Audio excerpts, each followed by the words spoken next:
For 12 years, HyeonWoo Kim was trapped inside the tutorial tower, endlessly fighting monsters and growing stronger with each cycle. He becomes the strongest player in existence, far surpassing ordinary hunters. One day, he is mysteriously released and quickly realizes that the outside world is now plagued by powerful monsters and corrupt guilds. Seeking answers, he begins hunting down those responsible for his imprisonment while also protecting innocent people. Along the way, he gains allies, including the 3 top guild leaders in Korea. As he clashes with elite hunters and hidden enemies, he uncovers a greater conspiracy behind the tower's creation and his unusual situation. The story begins when monsters start appearing across the globe. As panic spreads, people run away from a monster holding a car, shouting for help and desperately trying to escape. Cities are left in chaos, and along with the monsters, a strange structure suddenly appears. A news helicopter hovered above, with the reporter explaining that the structure had shown no activity so far and that the military was closely monitoring it.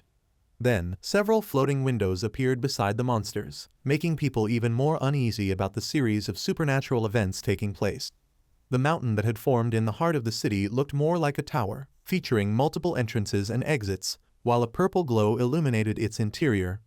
This marked humanity's first confrontation with the tutorial tower.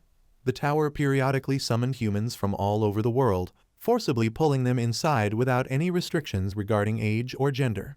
Once inside, they were required to clear its challenges, often forming adventurer groups to survive. However, the tower proved so difficult that only 20% of the participants made it out alive. Those who did survive returned stronger, gaining special abilities and becoming humanity's best chance in the battle against the monsters. 12 years after the first successful completion of the tower, 2-tongued frog monsters were suddenly struck by a purple ray, slicing them clean in half. The one who had launched the attack was a young man with blonde hair and light-colored eyes, known as the Hunter. The crowd around him erupted in cheers, taking pictures as if he were a superstar. After the tower incident, hunters became the idols of humanity, attracting attention from all sides. Those who became hunters could achieve the same level of fame and fortune as celebrities. Ordinary people watching them on television dreamed of following the same path, marking the start of a new era where hunters held significant power in society. As time passed, hunters increased their service prices, and to shield themselves from government control, they established exclusive organizations. These groups, known as guilds, negotiated peace treaties with governments, cementing their role in society and even participating in television programs. The show Getting to Know Hunters was created to highlight trending topics, featuring news and intriguing details about hunters. Today, the program welcomes the leaders of 3 major guilds. The first guest is Seo Kwan-han, the leader of the Goguryeo Guild, a man with brown hair and eyes and a commanding presence. The second is Seoyeon Lee, the leader of the Erangs Guild, a woman with blue hair and eyes, radiating a gentle aura. The third is Hyeon Kim, the leader of the Souls Guild, a handsome man with red eyes and a modern look. Getting to Know Hunters has gained popularity, and last week, it became the most watched program with a 35.7% viewership rating, thanks to strong public support. The host then asks the guests about an advanced player who still remains in the tutorial. The guild masters react with surprise, but the host presses on, questioning whether they know the identity of this experienced player. Seo Kwan-han responds that, based on recent reports, it appears he is still alive and doing well inside the tower. Seoyeon Lee adds that there is no one who doesn't recognize this person. He was one of the first to be sent into the tower and has been trapped there for the past 12 years. Sihyun describes it as more of a curse. Unlike other players, he cannot leave and is endlessly forced to return to the first floor of the tower, having to restart from the beginning each time. The reporter is astonished by a hunter who has completed the tower multiple times, noting that hunters can only exit the tower once they have fully mastered all basic skills. A man who has cleared it repeatedly over 12 years must have become an exceptionally powerful hunter. Rumors suggest that he can complete floors 1 through 100 in a single day. Inside the tower, people run in panic, calling for help while dressed in armor and wielding bows and swords, except for one man who wears casual clothes and sandals. Players are thrown violently into the air, crashing to the ground soon after.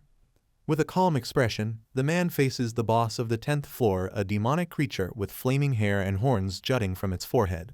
Just Balok's head alone is as large as the man, highlighting the sheer size of his body. The man remarks that if he could leave the tower, he would likely be classified as rank A or higher. Online discussions about the advanced player are widespread. Some speculate that achieving rank A or even S after exiting the tower is possible, but they question which tower must be cleared to attain that ranking. A rank S hunter is powerful enough to demolish mountains using only their abilities. One individual shares that he encountered the advanced player while ascending the dungeon on floor 72. 3 werewolves appeared, yet the man continued forward, effortlessly defeating them alone. Others claim that he once kicked a monster from the first floor all the way to the 10th. This same man confronts the final boss, landing a powerful kick directly to its face while grinning. The impact of his strike is so forceful that the boss's chin gets buried into the ground. He then plants his foot on the boss's head and yells, demanding to know who the real boss is. With a playful grin, the man insults the boss, saying his stick is 2 inches longer than the boss's. The boss's defeat is sealed with a final attack from his sandal. As he watches the fallen boss vanish, he mutters that he will have to start over once again. Over the past 12 years, the time required to clear the tower has significantly decreased. Although there are multiple towers across the world, they all follow the same theme. Because of this, each time a new group of hunters completes it, strategies and techniques are shared, making it easier for future challengers to obtain better equipment and refine their tactics against the monsters. These discoveries are passed down globally. As a result, records now exist for the fastest completion of the tutorial tower. However, the tower remains a formidable challenge. A sudden explosion strikes several hunters at once. Despite the wealth of knowledge available on how to conquer the tower, only a select few manage to succeed. A young man lies on the ground, staring in terror at the monstrous foe before him. Upon reaching the 99th floor, many players have perished in their battle against the boss. The tower's final test is merciless. Out of 95 participants, 70 have already been slain by the boss. This fearsome entity has claimed the lives of more than half of the hopeful hunters, but it suddenly takes a flying kick to the head. The onlookers watch in shock as Balok's head is sent soaring from his body. The man responsible for the attack lands firmly on the ground. Having completed the tower for the 1,349th time, he stands before a purple portal surrounded by roots. His eyes blink, and as he opens them, he is greeted by a familiar message: "Welcome to the tutorial tower. Heading for completion number 1,350. The man bursts into laughter, repeating it over and over until he collapses to the ground. Lying in the last empty hall, he screams, cursing the tower and begging to go home. He remains on the floor. Still sighing, he opens the status window. A floating screen appears before his eyes. HyeonWoo Kim, now 36 years old, has nearly all his attributes maxed out at the tutorial's limit. 12 years ago, he faced the same boss alongside a group of hunters. With immense effort, they succeeded in killing the boss and completing the tower. Overjoyed that they could finally return home, they stood before the portal. The group expressed gratitude, saying they could never have done it without him. He tells them to stay in touch once they are outside. However, when he opens his eyes again, the same message appears: "Welcome to the tutorial tower." The armor he had worn also vanished, forcing him to start over with a new set of people. A message then appeared, informing him that he was cursed by the tower, leaving him frustrated. With his status window open, he attempted to deny reality before embarking on a search for a cure. Completing the tutorial tower alone multiple times, he strengthened his body to its peak, capable of crushing piles of rocks effortlessly. Yet, no matter how many times he completed the tower, he always returned to the first floor. Nothing worked. After 5 years of exhausting every possible method, he was still unable to escape. Losing hope and resigning himself to his fate, he decided to make the most of his situation. Disguising himself, he interacted with newcomers, giving them missions as if he were part of the tower. This became his act of playing the NPC. Later, he took on the role of a military instructor, training hunters. Wearing a cap and military uniform taken from a former soldier turned hunter, he embraced his new role. However, after a while, he grew tired of interacting with people. Watching them leave the tower and share stories of the outside world, he felt increasingly bored and lonely, having nothing to occupy his time. Now, as he lies on the floor, gazing at his attribute window, he notices something he hasn't seen in years. A message appears: "The loop has been removed." He quickly rises, clutching the floating screen in disbelief. His eyes widen as they shine with excitement at the message before him. Letting out a deafening shout that echoes throughout the tower, he prepares himself and leaps, breaking through multiple floors in his exhilaration to finally go home. The scene shifts back to the program. The host mentions that the fastest recorded completion of the tower was approximately 10 months. She then asks if the 18th group of hunters could surpass this record. The guild leaders hesitate, saying it's difficult to determine. The number of hunters varies, and numerous factors influence the outcome based on the strength of the group. Strategy plays a critical role, and success depends on their techniques. Beyond that, things become significantly harder after floor 451, as a high-ranking boss appears every 10 floors. From that point on, luck is no longer a factor. Inside the tower, an ogre, one of these high-ranking bosses, trembles as an earthquake shakes the ground. Rising from beneath him, HyeonWoo emerges, his white eyes filled with fury. He moves through the tower, demolishing floors in his wake. The resulting explosions are so powerful that they are visible from outside. Finally reaching floor 99, he once again faces the boss, but this time, an unstoppable determination burns in his gaze. Fueled by the excitement of his long-awaited escape, he delivers a devastating punch to the boss's chest, killing it instantly. From the outside, the tower resembles a battlefield. Explosions, cracks, and flames cover the structure. Near the tower, the Korean Hunters Association has set up a monitoring base. Besides assisting new hunters, their objective is to track the completion times. Two shocked men watch as a portal forms, realizing a new record has just been set. While making a call, a suited man instructs the other to prepare for the arrival of the survivors. However, only one person steps out of the portal, walking calmly. HyeonWoo looks at the outside world, taking in the sight of countless buildings surrounding him. The only thing he can do is laugh. The suited man approaches, congratulating him on successfully leaving the tutorial. Stunned by the world before him, the protagonist looks at the man and asks if he has truly escaped the tower. With tears streaming down his face, he screams with joy. The man checks the participant list but does not find his name among the 18th group. Scanning through the older groups, he reaches the very first tutorial group and finally locates his name. Shocked, he looks at HyeonWoo and exclaims that he is the legendary advanced player, HyeonWoo. Still overwhelmed with joy, HyeonWoo continues jumping, completely ignoring what was just said.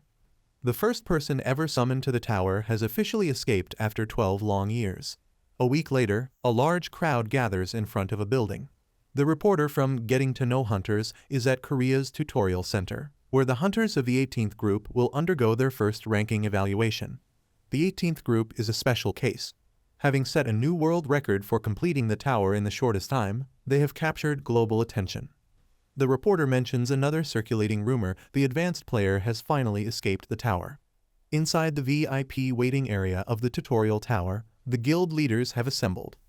Seoyeon Lee asks if he truly got out. Sehyun confirms that there is only one person named HyeonWoo who entered back in 2006. She assumes he must still look the same as when they first met, since inside the tower, hunger, sleep, and even aging are non-existent. However, Seo Kwan-han wonders what kind of monster he has become after spending so many years trapped into tutorial tower. The ranking evaluation soon begins. The novice hunters gather, equipped with the basic gear that was provided except for one person at the back of the room, casually eating Doritos. The protagonist, who has already eaten all the Doritos available on the shelves, draws the attention of the other hunters. He asks why they are wearing that equipment, and a man replies that it was handed out earlier in the morning and is necessary to avoid failing the evaluation test. He didn't even notice when the equipment was distributed because he was asleep. As the evaluation begins, everyone focuses. A door opens, and they step forward. The bright light coming from it is so strong that the protagonist squints, wondering what awaits him this time. They arrive at the ranking evaluation labyrinth, a massive metallic structure where a group of people stands at the entrance. A man in a suit welcomes them. David, and a rank hunter, will be overseeing the exam. He explains that the entire world is currently watching the test. The hunters, clad in protective gear and wielding their respective weapons, prepare themselves, though some appear nervous. Noticing this, David reassures them that there is no need to be tense since this is nothing compared to the tutorial. While David continues speaking, the protagonist yawns at the back, already bored with the situation. David pulls out his phone to introduce the first test. With just a single tap, he triggers a loud noise and a slight tremor, explaining that hunters will face many difficult situations, and this will be one of them. Behind him, scattered pieces of concrete begin shifting simultaneously, assembling into a labyrinth. This labyrinth is filled with traps. He had previously said it would be easy, But in truth, they will have to use all their abilities to get through it. The countdown for the test begins, and the hunters brace themselves. As they move into the labyrinth, David feels pleased with the discipline of the new hunters and expects them to yield good results, recalling his own early days. The protagonist approaches him and asks if the objective is simply to reach the other side. David glances at him, scanning him up and down, wondering who this man is. He questions whether the protagonist is a novice, and is puzzled as to why he isn't wearing the provided equipment. Seeing how relaxed he is, David doubts if he is even taking the exam seriously. Standing face to face, he asks the protagonist if he thinks the test is insignificant. The protagonist tells him to lecture the noisy crowd running around instead. David grows irritated by HyeonWoo's arrogance, while HyeonWoo is impressed by David's boldness in confronting him. HyeonWoo suggests a bet. If he can finish in under 20 seconds, David will owe him 100,000. David hesitates, his pride stung as the protagonist increases the bet to 1 million, asking if he is afraid. Before David can respond, the protagonist dashes toward the labyrinth and places his hand on one of the walls. He marvels at how much money a hunter can earn, thinking that being a hunter might actually be a great job. Seeing him prepare to throw a punch, David wonders what he is about to do. The guild leaders watching the live broadcast are also intrigued by the situation. With a single strike, the protagonist smashes the wall so forcefully that the solid structure ripples like water. The impact is so immense that it creates a chain reaction, destroying every wall in its path. Turning to David, he casually remarks, "The exit is on the other side." He has forcibly created an exit, winning the bet. Everyone is stunned by the sheer madness of what they just witnessed, unsure how they can even evaluate his ranking. The guild masters who fought alongside him in the past wonder if he was always like this, like a child who just won a prize. HyeonWoo smiles and states that he won a free 1 million won. But when he sees the extent of the destruction he caused, he starts to wonder if they will make him pay for the damage. 24 hours before the Hunter Rank Assessment competition, the editorial team at Live Hunter magazine is abuzz with speculation about the mysterious veteran player. There is little information available, as he is a figure from the distant past. Meanwhile, a new rising star, Lee Kang-hyun, is also gaining attention and may even deserve more focus than the veteran. Lee, a martial arts expert with traditional combat skills, is the subject of an upcoming article as journalists debate whether the veteran player is even relevant. At that moment, Kang-hyun Lee, now in the midst of the exam, boldly declares his ambition to become a legend as he prepares for battle. While others hesitate and step back from a looming monster, he stands his ground, ready to fight.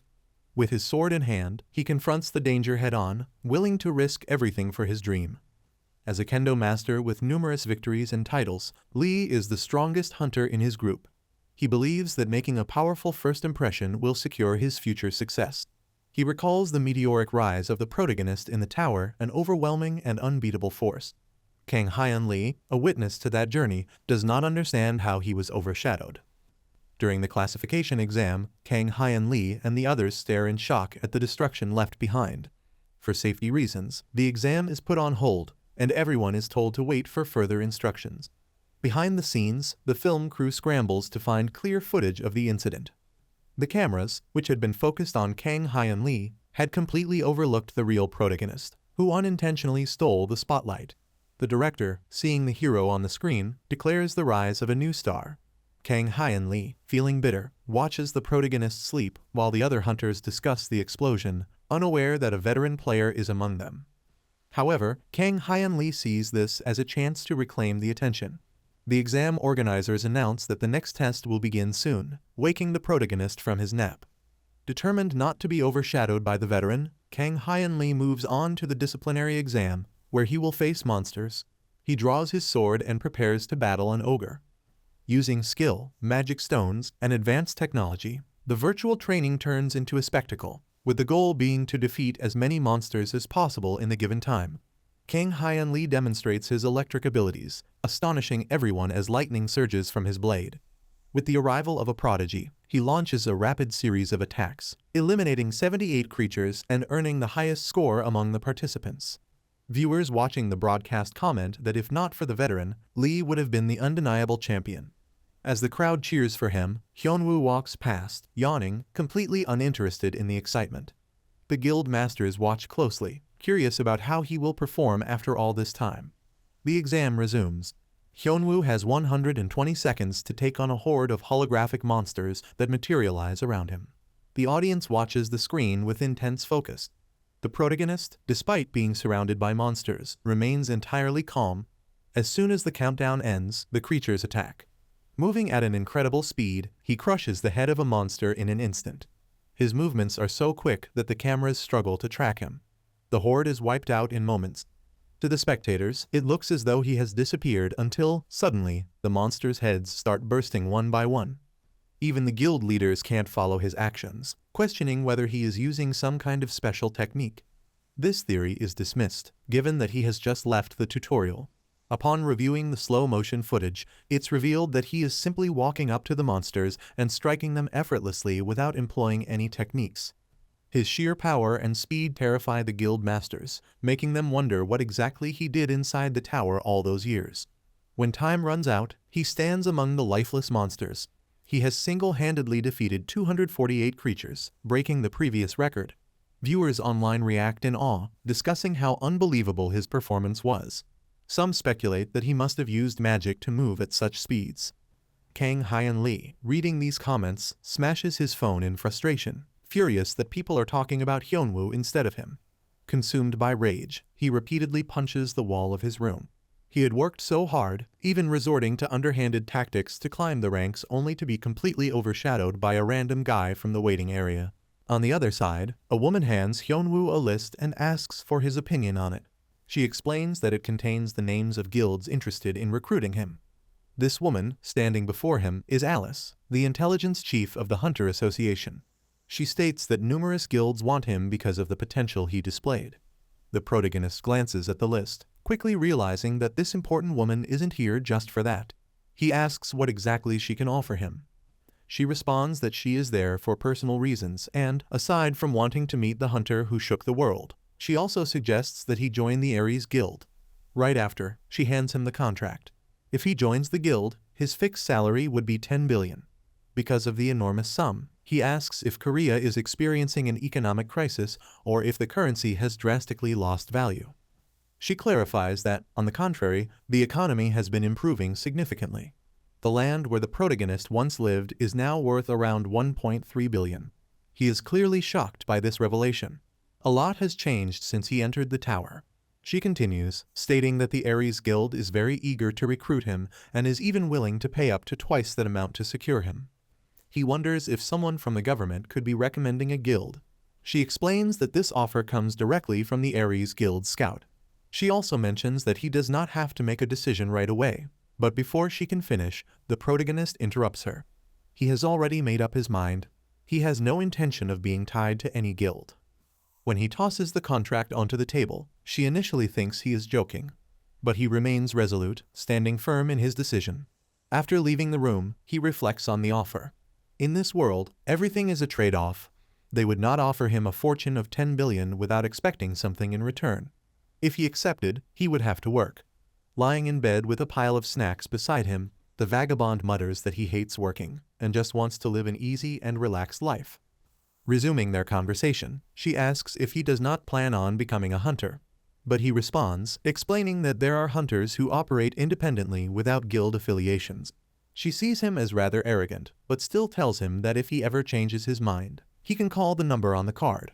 Lying in bed, he is frustrated that it took him so long to learn about mercenary hunters. Had he known earlier, he would not have wasted his time taking the hunter's exam. Instead, he would have just used that time to sleep. He glances at the list of guilds and recognizes a few names. 5 days later, at a Japanese restaurant, he fails to recognize the people sitting across from him. The 3 masters of Korea's most prestigious guilds are in front of him. They were his old comrades from 12 years ago. Seokwan Hyun, who was once his age, is now an old man. Sihyun, who used to be a timid boy, has transformed into a handsome young man, while Seoyeon Lee, once a stubborn elementary school student, is now practically unrecognizable. He recalls how Sihyun used to hide behind him, which used to embarrass him quite a bit. He also remembers the time Seoyeon Lee wet herself in fear when she saw Banksy on the 14th floor being threatened with death. At that moment, he feels happy to see his friends again and enjoys his sushi, wondering how he survived 12 years without it. They reminisce about the day they captured the Triton, and he kept humming about wanting to eat sushi. He even cut off its tail just to make sashimi. It is obvious that he has always been a bit crazy inside that tower. His friends, reminiscing about his past, mention that hearing stories about him became a common thing inside the tower. Curious, HyeonWoo asks what kind of stories they mean, only to learn that he has become somewhat of a legend and that his actions inside the tower are still being talked about on TV. This leaves him slightly uneasy. All the ideas he came up with out of boredom have now made it onto television. He wonders which ones were shown since he did quite a lot of things. Many of them were embarrassing. Once, he cleared a dungeon while completely naked. Another time, he completed it while cosplaying as a goblin. They tell him that some of his most famous moments include defeating a boss while dancing and another time when he wiped out all the monsters from the 1st to the 10th floor using only his feet. He feels relieved that the most embarrassing stories have not been exposed. While enjoying his sushi, he explains that those were simply things he felt like doing at the time. His old comrades, who already saw him as a monster after witnessing his evaluation test, only have their beliefs reinforced. He says that being trapped in that tower made him do a lot of strange things, including taking on a disciple. He does not recall the exact moment, but it happened during the time he spent between the 50th and 60th floors, where he found a boy who had been abandoned inside the tower. At that time, he was thinking about creating a martial arts style, so he wore a large cloak and a skull mask, introducing himself to the boy as a mysterious monk. From then on, he started training the boy, making him balance jars filled with water while standing on one foot. He also forced him to lift incredibly heavy weights and instructed him to focus his chakra in his abdomen in order to break a pillar. But all of that was a deception. The only thing he ever relied on was brute strength. Thinking about it now, he feels bad for the boy and is relieved that he wore a mask, definitely not wanting to run into him again. He asks about what has been happening in the outside world, and they continue their long conversation. When he returns home and lies on his bed, he opens the status window again, noticing that the message about reaching the tutorial limit is gone. His age has also reverted to 24, as if he truly lost 12 years of his life. His current goal is just to earn a good amount of money and live a peaceful, quiet life until the day he dies. However, despite many messages disappearing, one remained, the one stating that the infinite cycle had been removed. Upon opening it, he discovers a quest requiring him to kill 3 bosses from specific dungeons. At the same time, he hears someone calling him from outside his room. When he opens the door, the doorman informs him that people from the Ares Guild have come to see him. The protagonist immediately says he is not interested, but the doorman insists. Realizing that they will not leave unless he makes it very clear that he has no intention of joining, he follows the doorman to where the recruiter is waiting. There, seated on the sofa, a man in a suit waits with Johnny Sins standing behind him. HyeonWoo gets straight to the point, stating that he has already made it very clear that he does not want to join a guild. The man introduces himself as Bong-ho Kang, the human resources manager of the Ares Guild. He questions whether the protagonist can truly succeed as a hunter without guild support, assuring him that there will be no unnecessary struggles if he joins Ares. HyeonWoo sees through his intentions and asks if they really came to his house just to threaten him. The bodyguard gets angry at HyeonWoo's boldness, but Kang stops him, warning him not to do anything reckless. HyeonWoo says he knows exactly what kind of guild they are, calling them a group of scum who have taken control of half of Korea's dungeons. During his conversation with his old companions, he learned that a permission ticket is required to enter a dungeon. The Ares Guild has taken control of 66% of all dungeons in the country, from ranked dungeons, which are perfect for farming, to D-ranked ones, which are ideal for training beginners. In the end, they leave people with only 2 choices: either pay their expensive entry fee or join their guild. The bodyguard slams the table, trying to intimidate HyeonWoo, and again suggests that he reconsider the offer, warning that they can end his life if he refuses. The bodyguard then hurls the table against the wall. This man isn't a rank hunter. With a smirk, he asks if the Mick even stands a chance against him. HyeonWoo continues provoking them. Casually seated on the sofa, he gets up, removes his sandal, and states that he is going to teach them some proper manners. The enraged bodyguard charges at him, but with a single slap from his sandal, HyeonWoo sends him crashing into the wall. Kang stares in shock at his fallen companion as the protagonist calmly walks toward him. Before approaching, HyeonWoo briefly thinks that the guard has decent potential, but he is just a big fish in a small pond. The bodyguard, who trained directly with the Ares Guild, was supposed to be strong enough to bring him down, or at least that was the plan. Now, stuck inside the wall, he is completely unconscious, leaving Kang bewildered by what just happened. He wonders how HyeonWoo is so powerful despite not using magic. The protagonist moves closer and asks if he knows what he hates the most. Cornered against the wall, Kang is filled with fear as HyeonWoo continues speaking. The thing he despises the most is when people try to threaten him. With a sinister smile on his face, he strikes Kang. Later that night, HyeonWoo is at Sihyun's house discussing the incident, admitting that he may have overreacted and noting that the people from Ares are relentless in seeking revenge. However, the protagonist has no fear of them. Sihyun goes on to explain that nobody dares to cross them because they hold grudges, making threats, blocking access to guilds, and eliminating people within dungeons.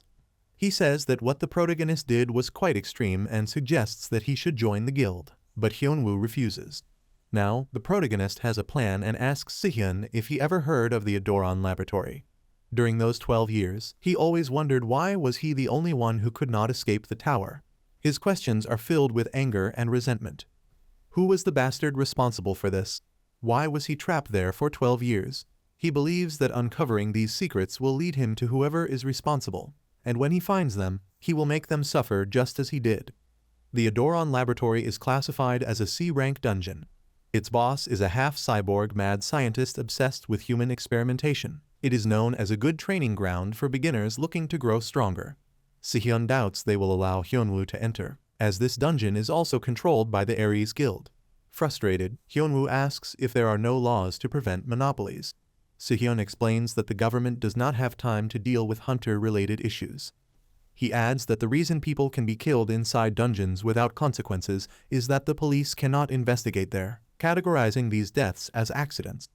The protagonist decides to invade the dungeon, but Sihyun immediately objects, warning that the place is monitored 24 hours a day. Still, HyeonWoo insists on facing them head-on, only to be scolded for his reckless plan, as it will turn the guild into his enemy. Thinking back to what he did to the last 2 guild members he encountered, he smirks and says it is too late to worry about that. At the Ares Guild headquarters, the leaders are discussing their plans for expansion into China, Russia, and Japan. Satisfied with their progress, HyeonWoo Kim, an S-rank hunter and manager of the Korean branch of the Ares Guild, says that the time frame for expanding to other countries is irrelevant as long as they remain ahead of the competition. Comparing it to escaping from a dungeon boss, he remarks that you do not need to be faster than the boss, just faster than the guy next to you. One of his subordinates arrives to deliver the level analysis of HyeonWoo. After reviewing footage from his movements in the tutorial, they used a specialized machine to accurately measure his stats. Seeing the results, HyeonWoo Kim is astonished, as HyeonWoo's abilities are beyond extraordinary. He asks if they managed to recruit him. Upon learning that they failed, he concludes that the guild is better off without him. Recruiting someone like the protagonist would provide immense benefits to the guild. With his strength, he could make remarkable advancements in labyrinths and dungeons. However, there is also a risk he might not be satisfied with just that, and could eventually aim for the director's position. He then instructs to Jeonwook Yu, one of his personnel, to forget about recruiting him and instead focus on teaching him a lesson, to which Jeonwook affirms. As he steps out of the room, a red-haired man with his hair tied back approaches him. The man informs him about issues at the Adoron laboratory in the Chimbasan Mountains. A young girl is trying to convince the dungeon guards to let her in so she can hunt.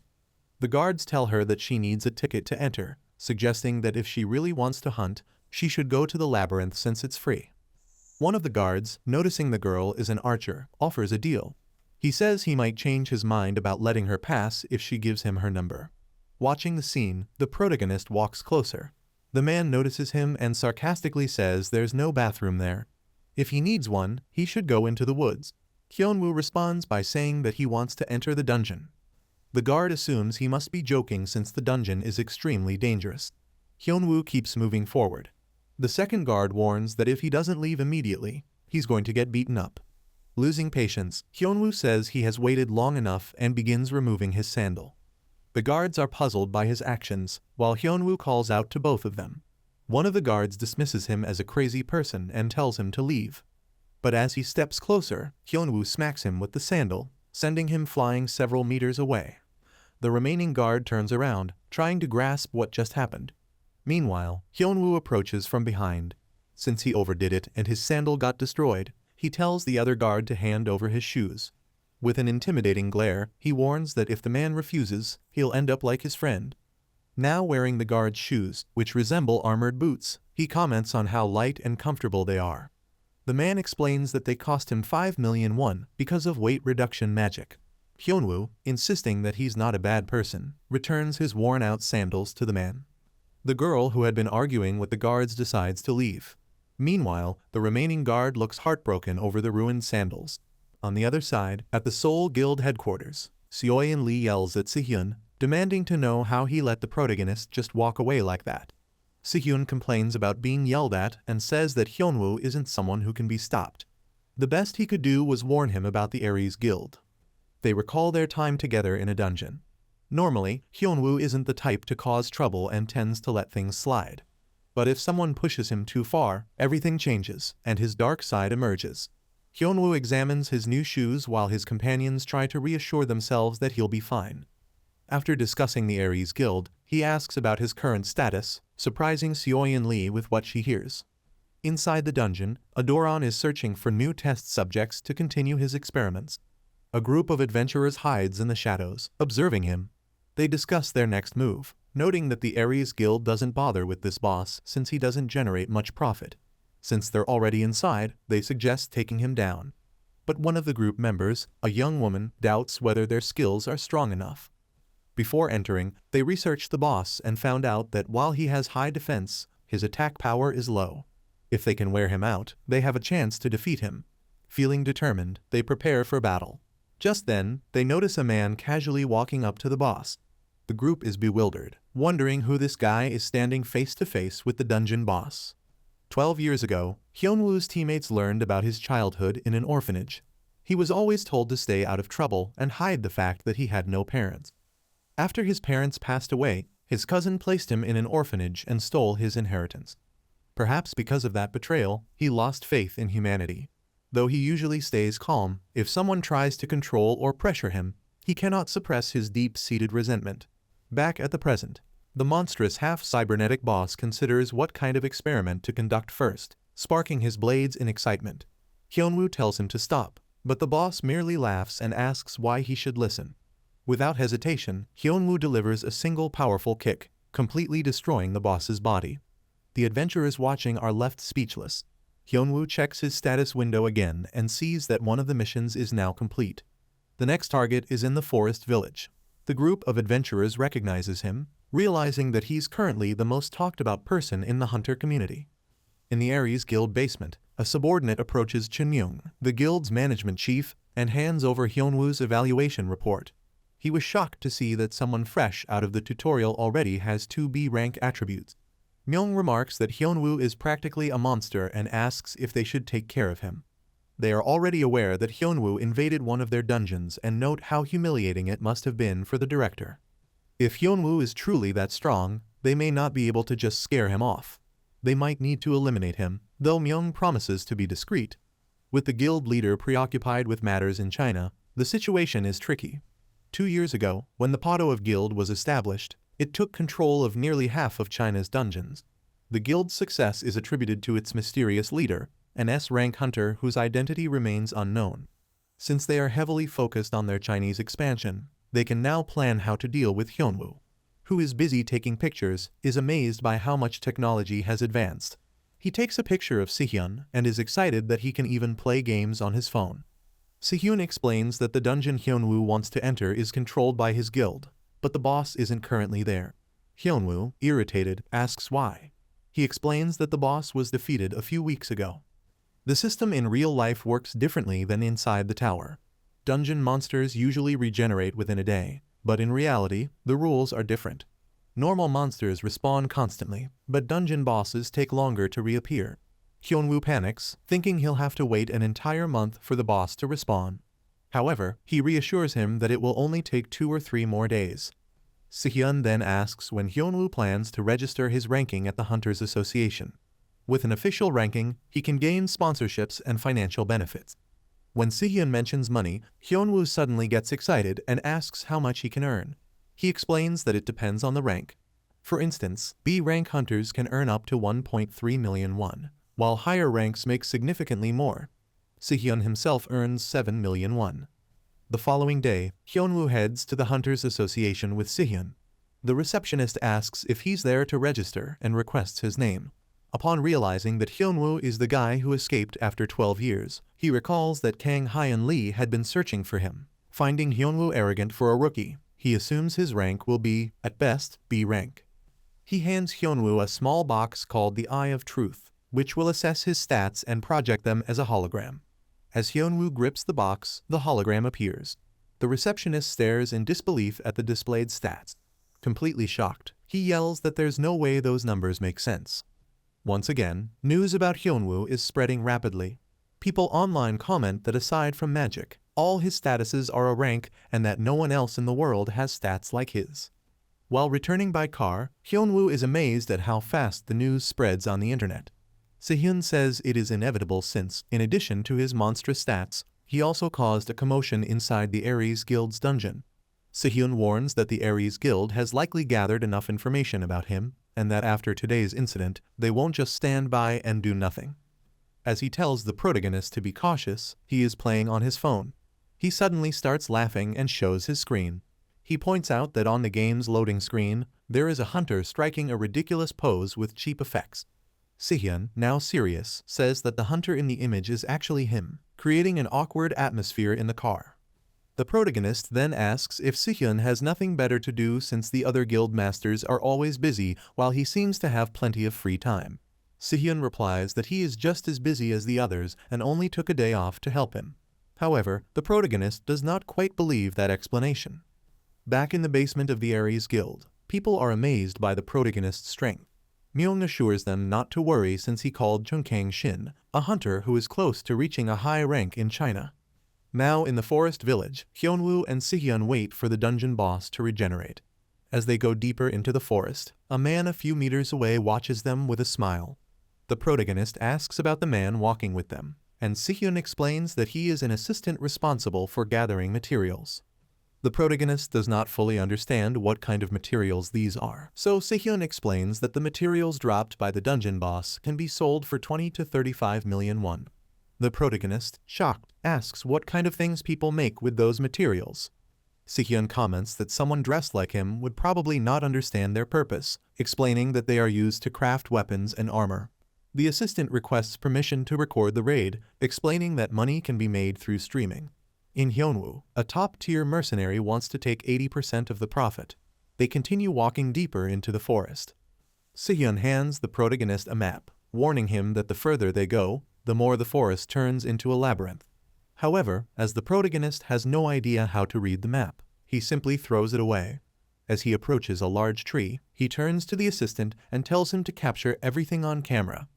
Preparing to throw a punch, he hits the tree so hard that a large part of the forest is destroyed, creating a direct path to the dungeon boss, a two-headed ogre.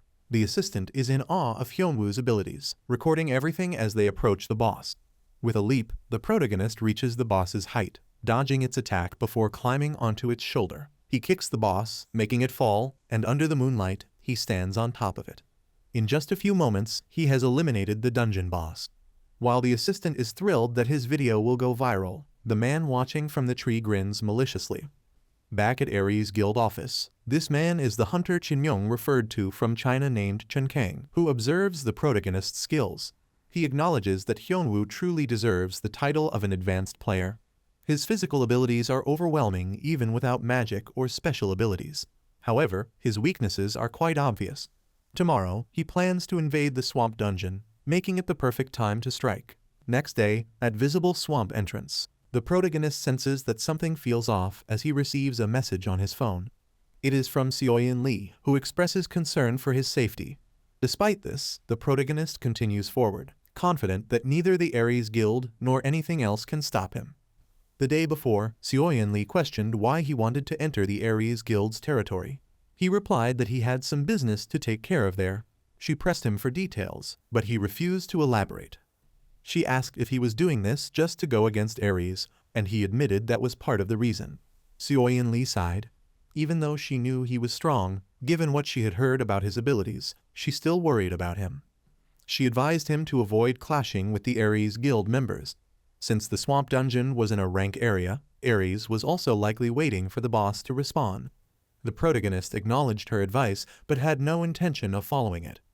Inside the dungeon, he encounters a Ares Guild member who brandishes a knife and threatens him.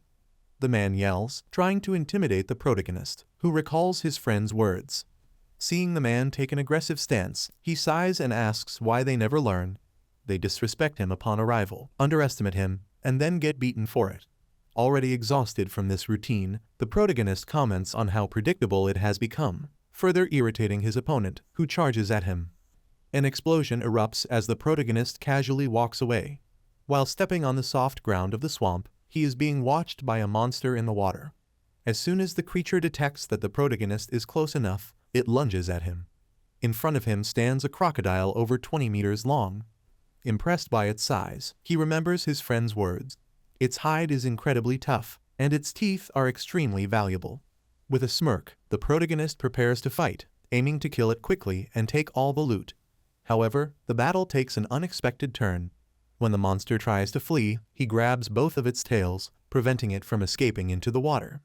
The desperate monster hears the protagonist mention an attack called the giant swing. Before it can react, it is violently spun in the air and hurled toward a mountain. Surprisingly, the crocodile survives and retaliates. Seeing its renewed determination, the protagonist asks if it really wants to suffer more. Meanwhile, Junkang is observing the fight. As the crocodile charges at him, HyeonWoo prepares to finish it off, but suddenly, glowing chains wrap around his legs. Junkang, launching a sneak attack, declares that it is time for the protagonist to die. As the boss lunges to attack, HyeonWoo swiftly dodges. He glances at his legs and notices the glowing red chains binding him. Confused, he looks around, and from atop a rock, Junkang announces that these are magic chains, specifically designed to trap someone like him who lacks magic. Sitting on the ground, the protagonist asks who he is. The man descends from the rock and introduces himself, revealing that he was personally sent by the Ares Guild to deal with him. The protagonist, now covered in dirt, identifies him as an assassin from the guild. The man confirms it and acknowledges HyeonWoo's monstrous strength, especially considering how effortlessly he tossed the giant crocodile. However, he asserts that with the magic chains restraining him, HyeonWoo is now powerless. The protagonist attempts to break free, but finds the chains unyielding. Junkang explains that these are no ordinary restraints. They are imbued with magic, meaning that the only way to escape is by using magic, something the protagonist lacks. This strategy was specifically designed for him, as he had just emerged from the tower with no magic capabilities. HyeonWoo nonchalantly asks if he should be worried, irritating Junkang. He complains that everyone acts the same way, pretending nothing is wrong even when caught off guard. The protagonist, still acting unbothered, only makes him angrier. Drawing his sword, Junkang slashes at HyeonWoo. As the blade makes contact, an explosion erupts.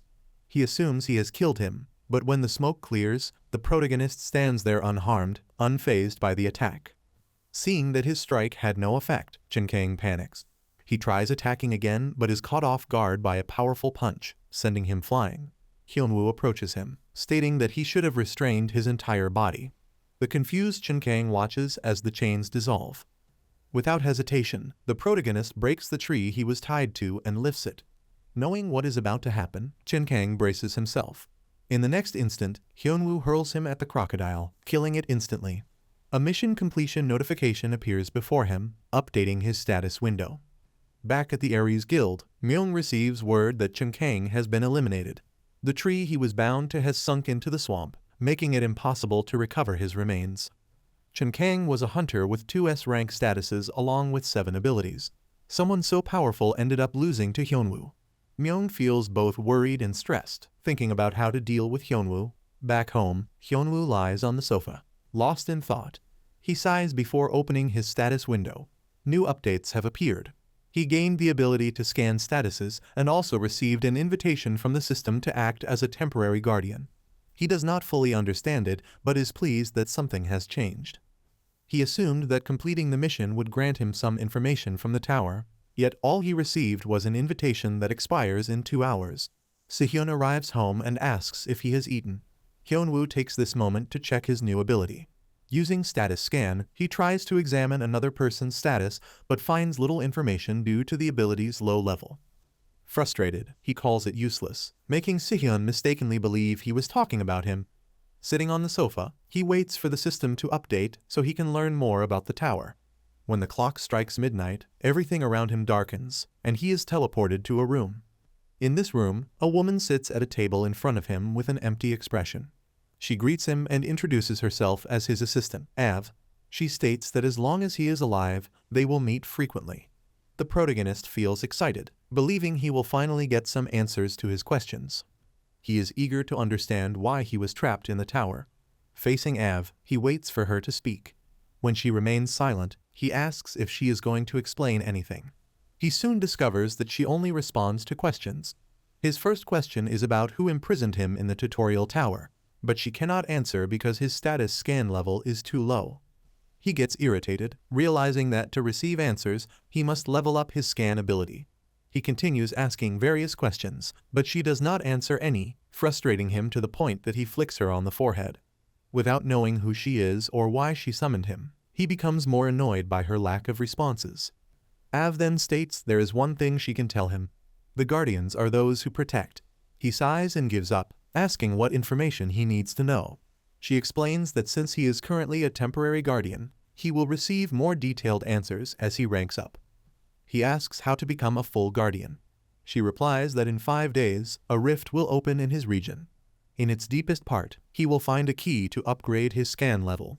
By obtaining this key, he will become an official guardian.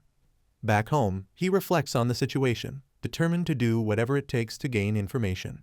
The next day, he meets with the guild masters and informs them about the upcoming rift. Everyone present is alarmed by the news, as a rift signals impending disaster.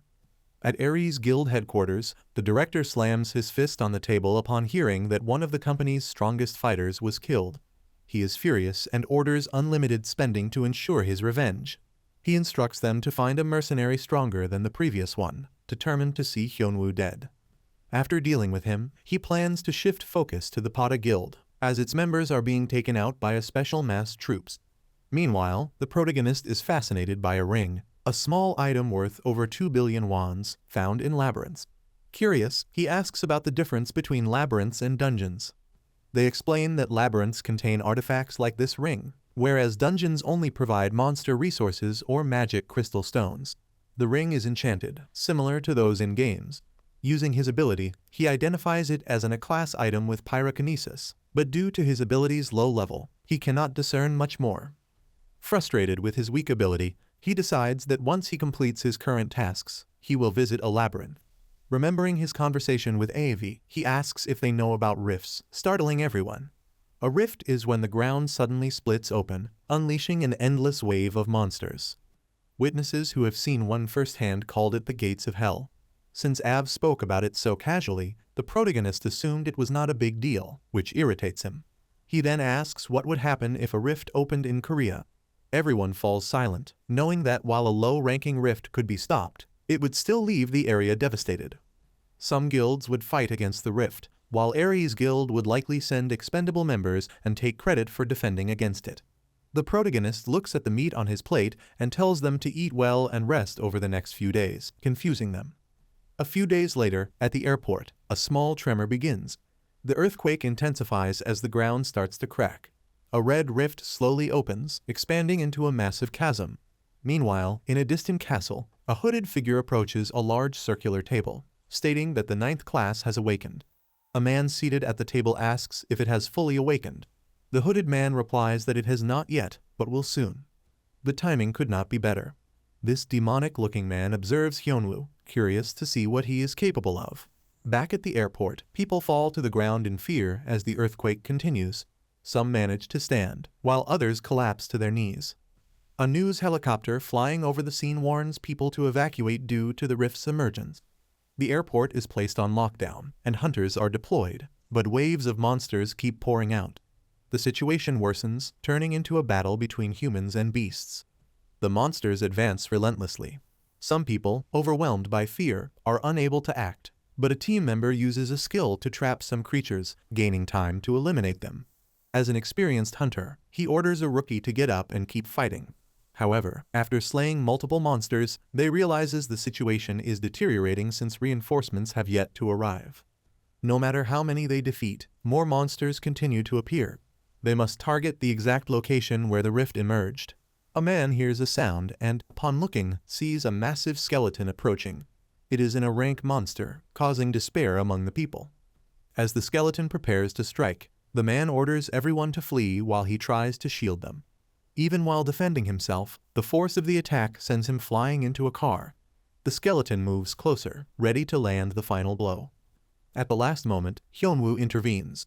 With his hands still in his pockets, he kicks the skeleton's head, shattering it. The people recognize him instantly. The black casual clothes he wears make it clear who he is. The advanced player from the news is standing before them. Observing the damage he inflicted on the skeleton, he opens his status window and realizes he must go further into the airport to locate the key. People gather, amazed that he took down a skeleton with a single hit. However, as they are briefly distracted, another wave of monsters attacks them. Witnessing this, HyeonWoo decides to lend a hand until reinforcements arrive. He grabs the staff previously used by the giant skeleton, leaps into the air, spins several times, then hurls the staff at a group of monsters, eliminating many in one blow. People watch the destruction and feel a surge of hope, believing they might survive with his help. However, the protagonist departs, leaving the remaining fight to them, forcing them to battle and endure until help arrives. Despite their continuous fighting, exhaustion begins to take over, yet the monsters keep coming. The general states that if they surrender now, it will turn into a massacre for those outside. In a brief lapse of focus, he is attacked from behind, but the monster is swiftly slain by a single sword strike. The leader of the Soul Guild Sihyun has arrived to assist. This time, dressed in samurai attire and wielding his sword, he is fully prepared and accompanied by all members of his guild. A sound from beyond a stack of cars grabs his attention. A lifeless monster collapses beside them. Seoyeon Lee and her guild members appear on the scene. A short while later, Seo Kwan-han arrives with all of his guild members present. The man feels relieved, thinking he is finally safe. Seoyeon Lee inquires about HyeonWoo, who was supposed to have arrived ahead of them. The man explains that the advanced player had just entered the rift, an action his friends had anticipated due to his impatience. Now that they are all gathered, they begin their counterattack against the monsters. Seo Kwan-han activates a skill to reinforce his shield and leads the charge against the artillery. He moves toward the horde of monsters, taking down several as he advances. Sihyun fights using swift and precise movements, while Seoyeon Lee, a lightning magic user, hurls energy spheres that explode in bursts of light, scorching the monsters. As HyeonWoo observes the abyss, he recalls what Ev had told him. He needs to reach the deepest section. He notices a path that the monsters are using to ascend. After scanning the area for a moment, he spots a car. An idea comes to him. He rips off the car doors and uses them as makeshift shields before leaping into the swarm of monsters. A passing goblin tries to alert its allies, but it is too late. The real monster has landed in their midst, terrifying them.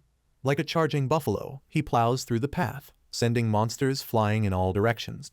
Some tumble back into the abyss, making him realize that the descent isn't too far. He discards the car doors he was holding and jumps into the abyss, landing atop a pile of monsters.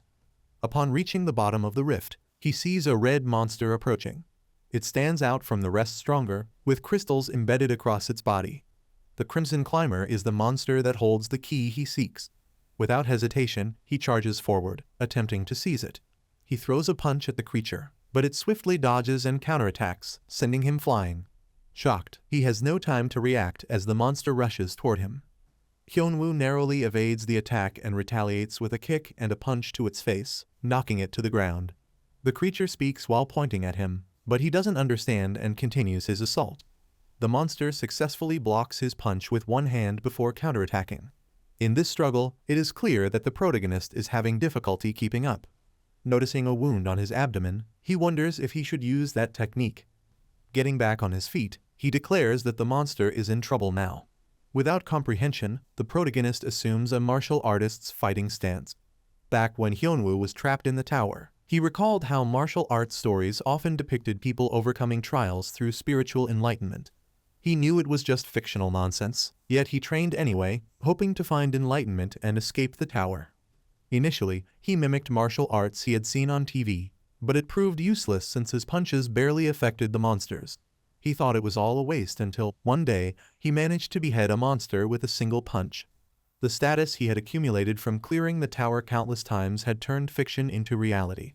He tried to forget those days, as they were quite embarrassing. As he readies himself, the monster attacks. Even as a punch hurtles toward him, he remains composed and executes a technique known as Emperor's Fury, delivering a devastating blow to the monster's head. The attack is so forceful that it blasts a hole into the nearby rock formations.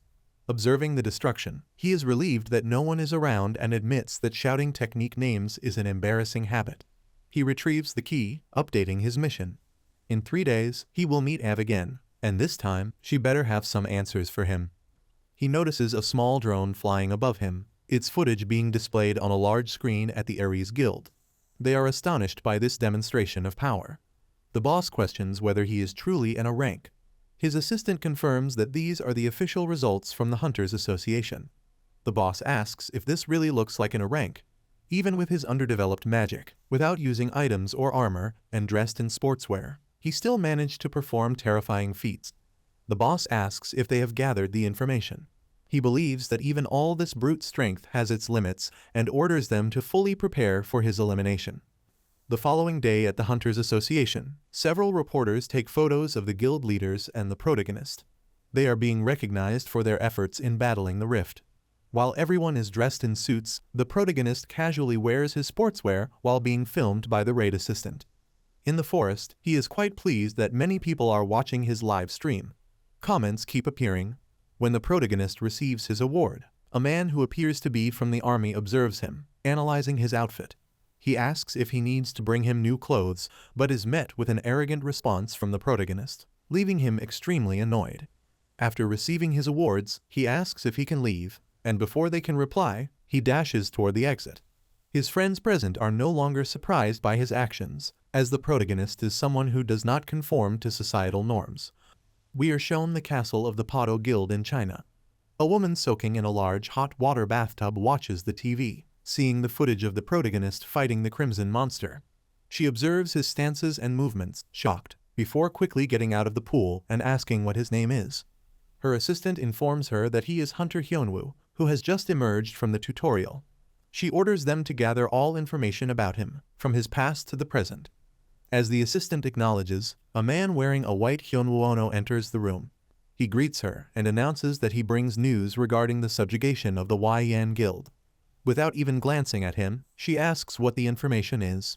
It appears they have successfully taken control of all dungeons in the southern region, but an executive has been captured by the Ares Guild. While drying off, she remarks that if an executive has fallen into the hands of inferiors, he does not even deserve to be in the guild. She ties her hair and states that it is shameful they are failing to dominate all the guilds within their own territory. While looking at the protagonist on the screen with an affectionate gaze, she declares that this is a small price to pay to uphold that oath. Back in Korea, Seoyeon Lee asks the protagonist if he understands how famous he has become. He is now a public figure but does not grasp how challenging this can be. Online, people post news and negative comments about him. They criticize him for accepting the award in casual clothes and flip-flops, and then running away. HyeonWoo, unconcerned since he will never see them again, intends to continue living as he pleases, worrying his friends about his future. He stands up, saying he needs to go. When his friends ask where, he responds that he is going on a date, leaving everyone stunned. After he departs, everyone remains concerned about him. Despite leaving the tower recently, he has already made numerous enemies. Sehyun reassures them, saying there is no need to worry since he is strong. It is not as if he goes around causing trouble. He heads to an isolated alley. While waiting for the invitation time to end, a bright light envelops his body, and he is transported back to Av's room.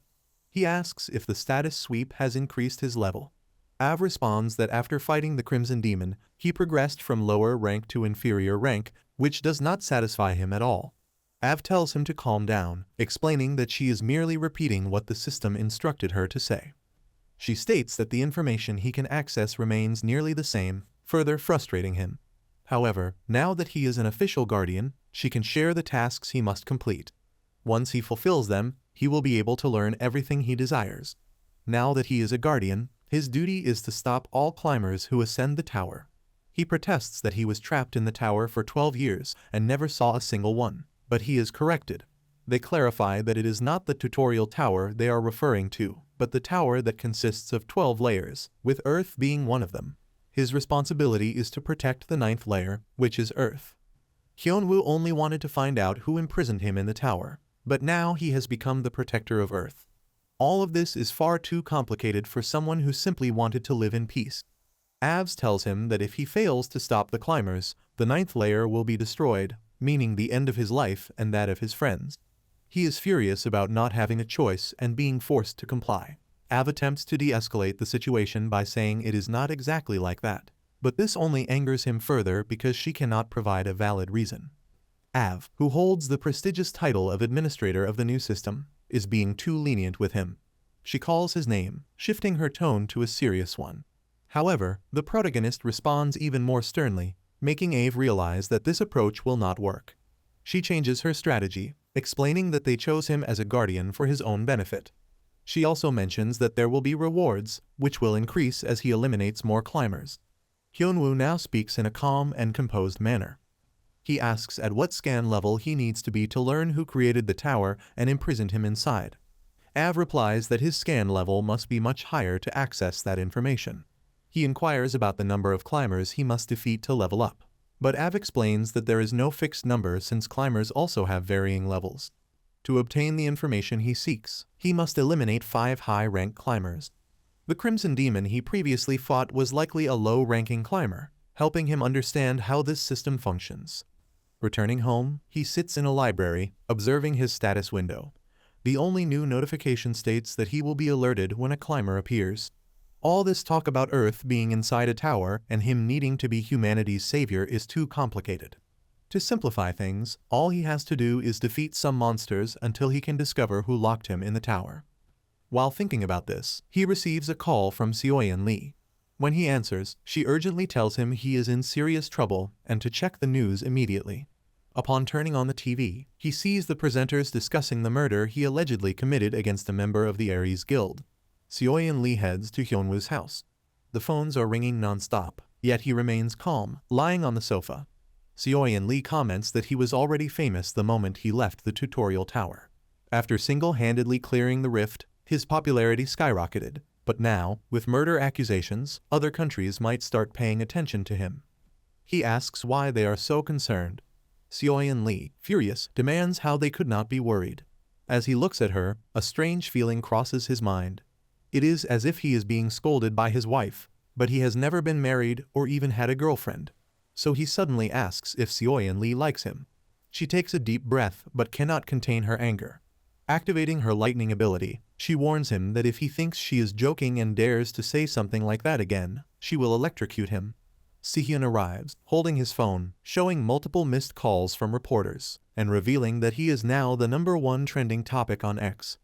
HyeonWoo mentions that this isn't the first time something like this has happened, and Sihyun reads some of the articles written about them. The articles, aside from discussing him, also attempt to damage the reputation of other guilds, but the protagonist doesn't seem to be too concerned about it. This lack of concern surprises them. Seo Kwan-han suggests just turning off the phone like he did and notes that the press conference is set to start in 30 minutes. The other two, who were unaware of the press conference, ask if he had planned something. They even suspect that he intends to fight all the journalists and declare war against the Aries Guild.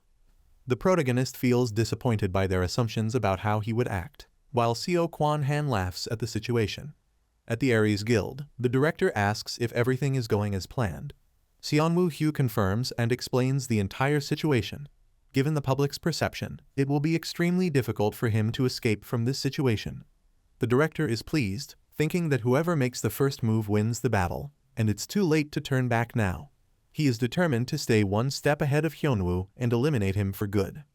During the press conference, journalists ask if the reports are true and whether he really attacked the Aries Guild.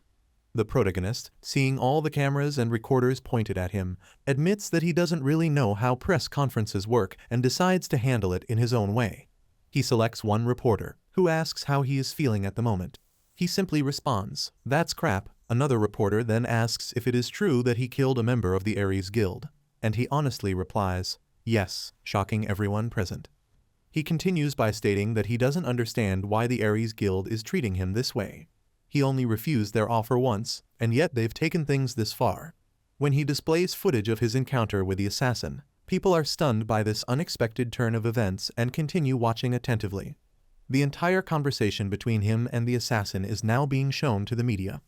They ask where the recording was made, and he answers that it was in the swamp dungeon, where he went to defeat the boss. Some people still doubt the authenticity of the footage, claiming it could have been altered. Anticipating this reaction, he takes a phone out of his pocket. The phone belonged to the assassin who tried to kill him. He admits that he doesn't know what's on it since it is locked, but he will soon find out after handing it over to the police. He explains that as a rookie who had just left the tower, his only option was to defend himself. He also clarifies that the assassin was actually killed by the mega crocodile in an ambush. People begin to write down what he is saying and spread the information online. He leaves the conference, frustrated by the amount of boring tasks he has had to handle. Now, the situation with the Ares Guild has completely shifted. The protagonist, who was being accused, is now being praised, while the Ares Guild is being condemned for their lies. In their office, the director is furious that the protagonist turned things around so easily with a simple audio recording. He had underestimated him, assuming he was just muscle without intelligence, but he refuses to let things end this way. In a restaurant, his friends are amazed at how meticulous he was. They didn't expect him to have managed to get a recording and even acquire the assassin's phone. However, the protagonist reveals that the phone wasn't actually the assassin's. In reality, he just picked it up randomly from the room. They question whether the other things he said were also false, but he reassures them that the recording itself was real. Since everyone kept warning him that he was dangerous, he had been recording audio constantly. He just never expected the recordings to turn out this useful. They point out that if the police get hold of the phone and investigate, he could be exposed. However, he explains that the guy will probably visit him first, and when they do, he will simply tell them to get lost in his own way. The Ares Guild is based in the USA. They are one of the largest guilds in the world, with headquarters in various locations. However, it appears that no country has granted as many dungeons as Korea. Whether it is a bad plan or proposal doesn't matter to him. They have a lot to lose in this fight. Later, in a parking lot, HyeonWoo tells Sihyun to head home alone because he wants to take a walk. He enters an alley and quickly realizes that he is being followed by multiple people. He expected something like this to happen if he was alone, but is surprised by how quickly they acted. One of the men approaches him and states that someone wants to meet him, insisting that he should follow them. The protagonist declines, and the man responds that they will take him by force. HyeonWoo is amused by their boldness as he picks up vegetables from the ground. The ninja, angered by his disrespect, attacks using magic in both hands. However, his attack is effortlessly blocked by the cabbages. After witnessing their boss being thrown aside, all the ninjas launch an assault simultaneously, using various abilities. Despite their efforts, none of their attacks are powerful enough to even scratch his skin. At that moment, the elevator starts descending, causing the henchmen to worry about who might be arriving. Suddenly, the elevator explodes in a brilliant flash, and the protagonist's guide is thrown through the door. Seeing the explosion, the henchmen prepare to confront the intruder. Through the smoke, the protagonist emerges. HyeonWoo mocks them, commenting that this place must have cost a lot of money. One of the henchmen draws his sword and demands to know who he is and how he entered the base. The protagonist introduces himself as the Reaper who has come to put an end to them while walking toward them. In a nearby room, a girl is tied up with energy ropes, her body covered in marks. HyeonWoo asks her if she wouldn't prefer to talk now that her guild has abandoned her. She simply stares at him without saying a word.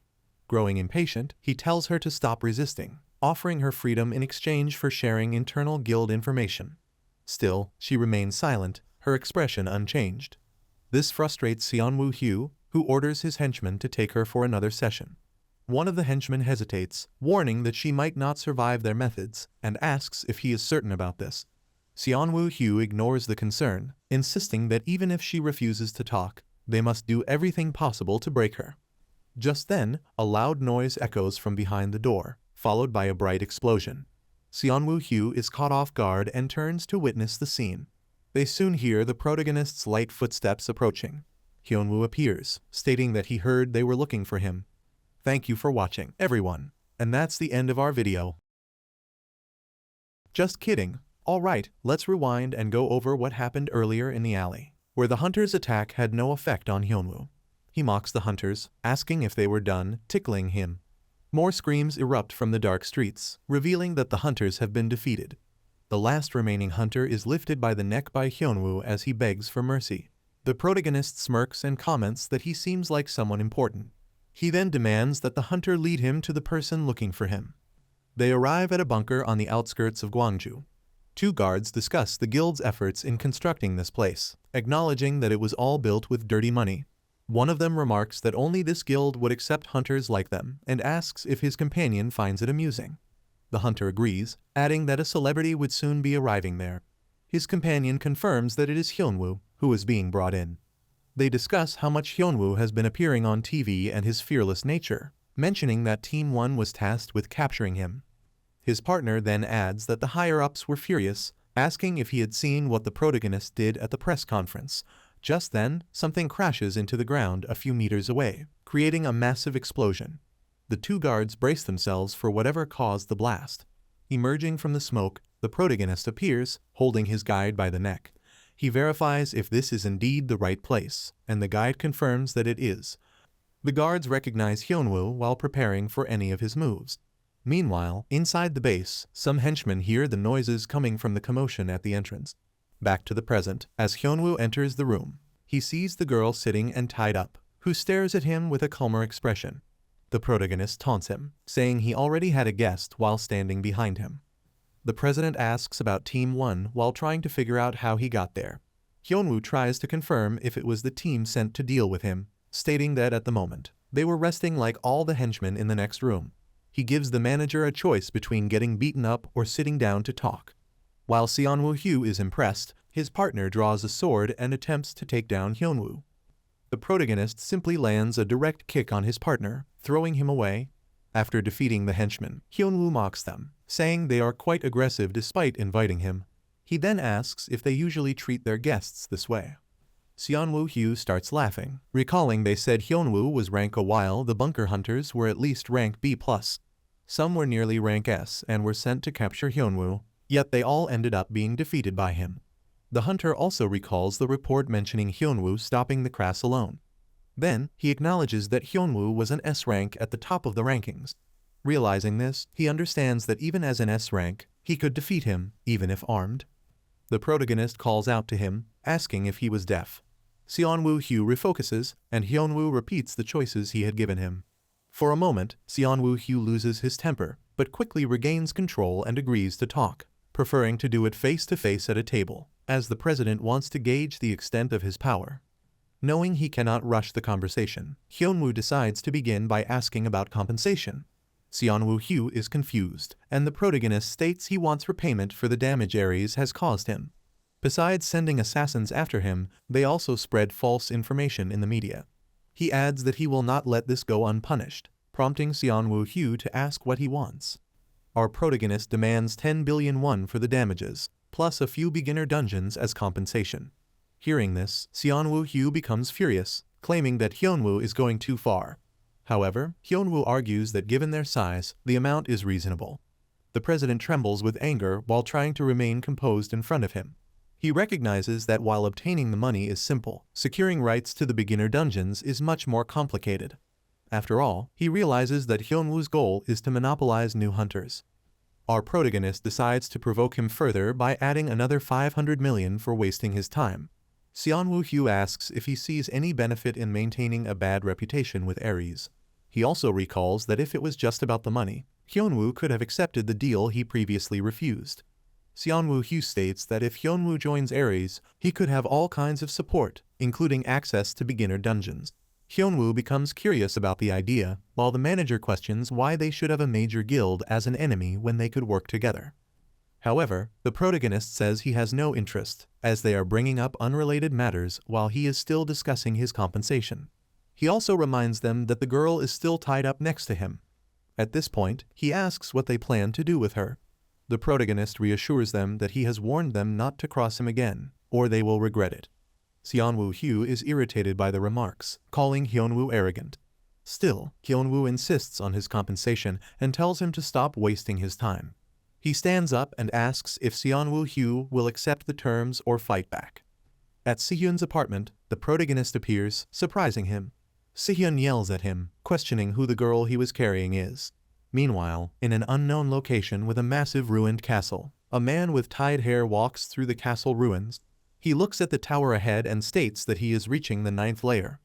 Back at Sihyun's apartment, he explains what happened and how he managed to rescue the girl. He recalls how powerful HyeonWoo is, and HyeonWoo assures him that if he is afraid, he can handle things alone. Sihyun asks why HyeonWoo brought the girl there. The protagonist explains that he wanted a guarantee and was curious about some things, which confuses Sihyun. However, HyeonWoo asks him not to worry, saying it is something personal. This still leaves Sihyun uneasy, and he decides to seek dungeon spoils since there are many bosses. HyeonWoo observes the girl lying down and notices a tattoo on her shoulder. Slowly, he begins to realize that she reminds him of something. Despite the void rule forcing him to abandon himself, he still remembers the skull mask he was obsessed with. He wonders if it is just a coincidence that the girl has a tattoo resembling that mask. The protagonist opens the status window and checks the girl's information, Rin Hong. Aside from her skills, he finds that she has nothing particularly special in her status. Since he cannot recall anything about her, he decides it would be best to ask her directly when she wakes up. At this moment, he receives a notification about a climber beginning their ascent to the 9th layer. Because of this, he is summoned to the tower. In seconds, HyeonWoo processes the information, momentarily frozen as he tries to comprehend the situation. Upon arriving at the AV location, he complains about being called in such a hurry.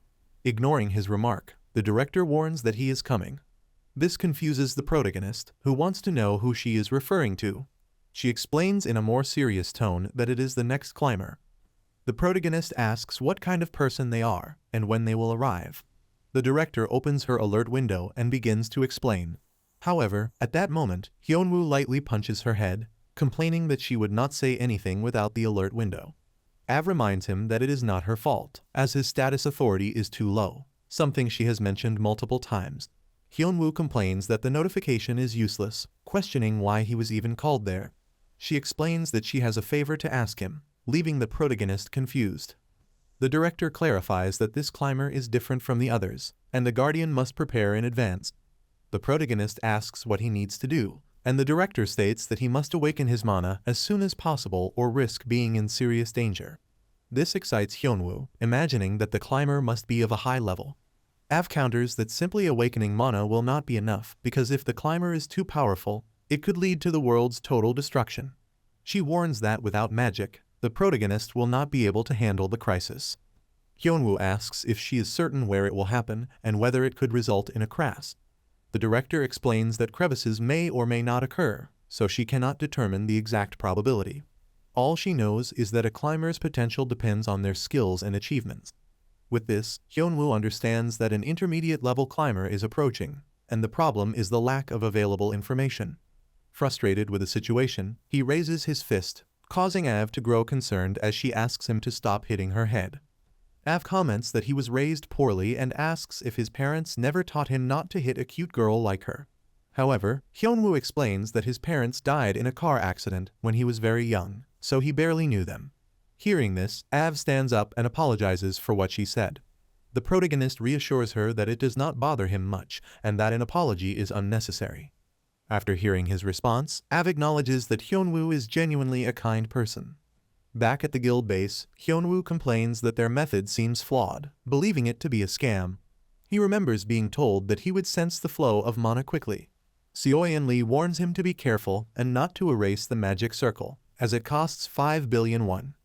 HyeonWoo grumbles that it would be nice if he could handle it on his own, but Seo-Yeon-Lee explains that she has never heard of a hunter awakening mana without a mage's assistance.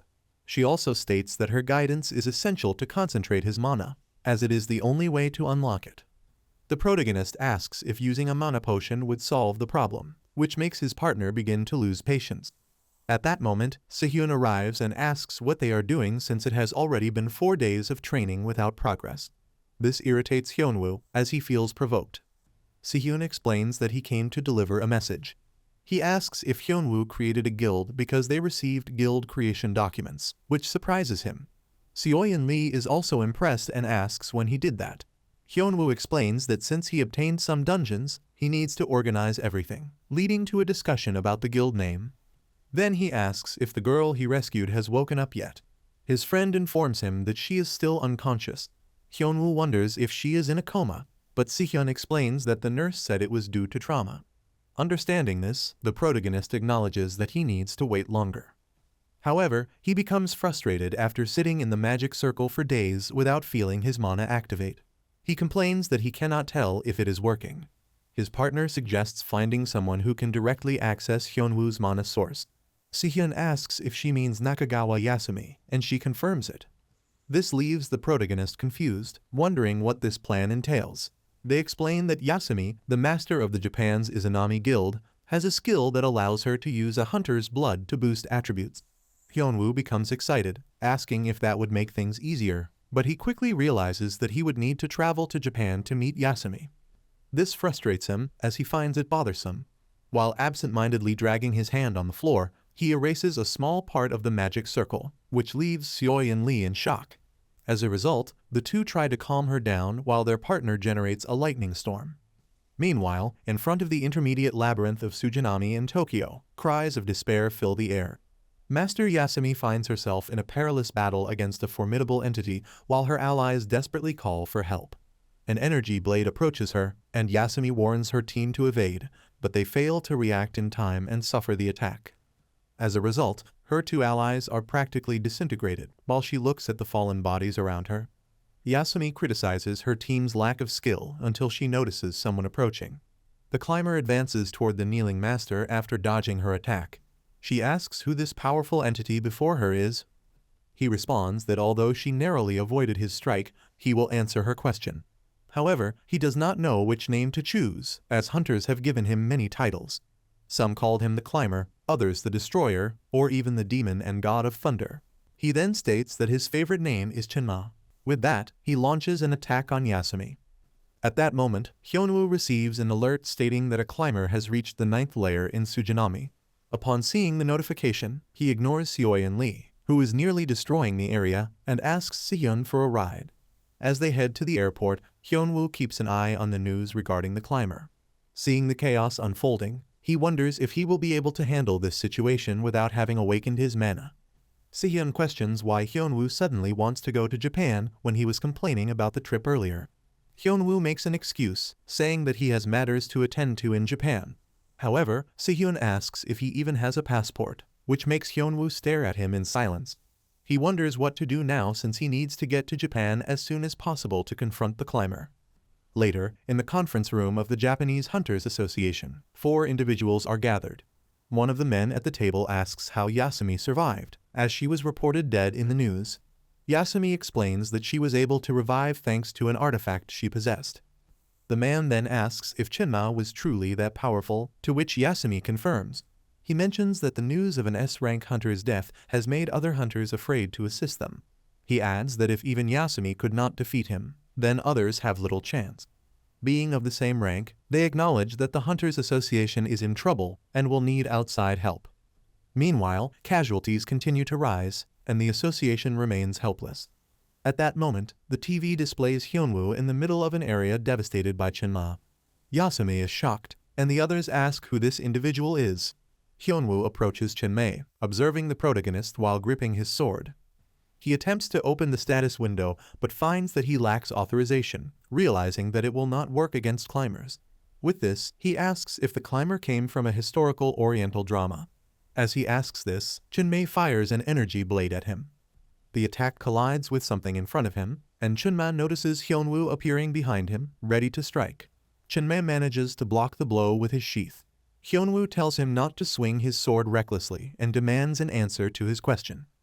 With that, Chenmei acknowledges that HyeonWoo successfully dodged his attack and agrees to answer his question. With a smirk, he fires another energy blade, which HyeonWoo narrowly avoids. Looking back, he observes the explosion caused by the attack. The protagonist realizes that although Chenma is fast, he can still manage his speed. He recognizes that the attack may appear simple at first, but in reality, it consists of a series of rapid cuts designed to completely slice through the target. Realizing this, HyeonWoo understands that he must prevent his opponent from using his sword and take advantage of close combat. At that moment, HyeonWoo lands a punch on the climber, managing to destroy his sheath and this time hitting him directly. His strike sends Chinmay crashing into the wall, and the protagonist charges at his enemy to ensure he has no space to counterattack. Chinmay gives a slight smile, finding HyeonWoo intriguing. With that, he releases his mana, pushing HyeonWoo away as he gets up. Chinmay asks who he is since he is the strongest opponent he has faced in years. Everyone is astonished by the mana he displays while approaching the protagonist.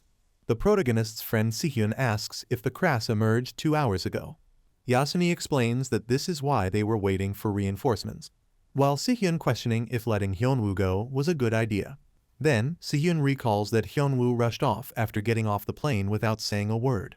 He wonders why he was so eager to leave, thinking that maybe HyeonWoo has a way to predict where and when the crisis will appear. Meanwhile, HyeonWoo continues dodging his enemy's attacks, trying to close the distance while wondering what that ability is. But Chinmay questions if that really looks like an ability to him. With that, he explains that HyeonWoo will be devastated by a storm of lightning while being torn apart by the celestial sword. The climber clarifies that he does not use what others, whom he considers barbarians, call an ability. HyeonWoo senses the danger of the attack and realizes he must evade it. Although he considers stepping back, he understands that doing so would only give his enemy an advantage and changes his approach. He grabs Chinmay by his clothes and headbutts him to prevent the strike. This attack leaves the climber momentarily stunned while HyeonWoo prepares to strike again. With that, the protagonist activates the Absolute King ability, delivering a direct blow to his opponent. Our protagonist wonders if his attack was effective. However, he is shocked to see Chinmay standing firm, brimming with mana, with a massive glow above his head. Chinmay states that HyeonWoo is not only fascinating but also formidable. As he slowly advances toward the protagonist, he explains that this attack has never been used since he became a climber and dares him to try and defend against it. HyeonWoo recognizes the severity of this as he moves in to close the distance. The climber states that this technique is the reason he is called the God of Thunder. With that, he demolishes the field in front of him using the celestial sword lightning of condemnation. In the association room, Sihyun is amazed by his monstrous power, saying it is beyond comprehension. That attack obliterated everything within its range, leaving only a scorched battlefield. He acknowledges HyeonWoo's quick thinking for clinging to the climber at the moment he swung his sword. Still, he realizes that the protagonist was not unscathed, as HyeonWoo feels his opponent's electric energy coursing through his body. HyeonWoo notices that the lightning continues to surge through him while he trembles. At that moment, an alert window appears, notifying him that he has gained mana and his magic rank has risen to E, along with several other alerts. With that, he wonders what is happening and distances himself from the enemy. The climber taunts him again, asking if he thinks he can get lucky once more. Our protagonist understands that this is not a system ability but a technique developed by Chinmay. He recalls that Chinmay is a type of demon from novels, described as having a perfect magical level and absolute control of mana. Chinmay asks if he still intends to continue fighting after witnessing his technique. HyeonWoo asks if he truly believes that technique is enough to intimidate him, and Chinmay becomes irritated, declaring that he cannot be defeated. The protagonist understands that he cannot overpower him with his current strength, but he wonders if he can turn the enemy's lightning energy against him. At that moment, he remembers that when he was trapped in the tower by the curse, there was only one technique he could never keep up with. Chunma Shin Gong is a martial technique used solely by the world's greatest martial artists. He recalls that the techniques he used were merely imitations of the techniques he attempted to learn from the novels he read. With that, HyeonWoo channels his mana and manifests a pair of wings on his back. Our protagonist states that Chenmei became his mentor for 10 seconds, which surprises him. The wings on his back begin to revolve around him as he concentrates. He asks to be shown what he has learned from his mentor. HyeonWoo explains that his technique focuses on accumulating all magical energy at a single point before unleashing it. At that moment, he executes the divine kick of extreme destruction, which detonates against his adversary. The drone observing them from a distance gets caught in the impact of the collision and is knocked down. As it falls, the drone manages to capture only HyeonWoo standing alone in the devastated field, with no sign of Chinmei. An alert window appears, informing him that he has defeated Chinmei and is collecting enhancement information and status rights. Shortly after, another system alert appears, summoning him for 10 days from now. Meanwhile, at Pado Castle, a woman bearing the same tattoo as the injured girl watches HyeonWoo's battle. She is impressed, wondering if he might be her master. At that moment, she recalls when she was trapped in the tower, being overwhelmed by zombies, believing she had no chance of survival. When she had given up and resigned herself to death, someone appeared, defeating all the zombies while wearing tattered clothes and a skull mask. The girl remembers that this masked man taught her martial arts and the path to supremacy. With that, she wonders what the remaining area would be, and her ally explains that it is the dungeon controlled by the Hyeon Guild. Her ally states that if she conquers it, all the dungeons in China will belong to the Pado Guild. The leader gives them 1 month to claim it. This request surprises him, and the leader states that she will accompany them because she has sworn to secure a place worthy of her master. As she thinks about reuniting with her master, she becomes increasingly excited, believing she must act quickly. Back in Korea, HyeonWoo is greeted by overwhelming chaos, with a crowd of people eager to talk to him after witnessing the battle. A swarm of journalists bombards them with questions while constantly taking photos. HyeonWoo tells them to stop questioning him, while Sihyun thinks that he, too, has many questions he wants to ask. Then he shifts the responsibility to Sihyun, saying that he will answer the questions. With that, all the journalists surround Sihyun while HyeonWoo makes a run for it, leaving his friend frustrated. Upon reaching the guild base, HyeonWoo complains that everyone keeps overwhelming him with questions, asking Sihyun to handle the situation. At that moment, he notices the injured girl standing and looking at him. She lowers her head and expresses her gratitude to HyeonWoo for saving her life. Our protagonist recalls the name Rin as he listens to her story. Rin explains that she was an officer of the Pado Guild who was captured and tortured by Ares' guild after attempting to seize their dungeons. HyeonWoo takes this opportunity to ask about the tattoo on her shoulder. The girl explains that it is a symbol of the Pado officers and that the master said this tattoo represents that only the sky is above them. However, the protagonist does not fully understand, and Rin simply repeats that it was what the master said while giving her the tattoo.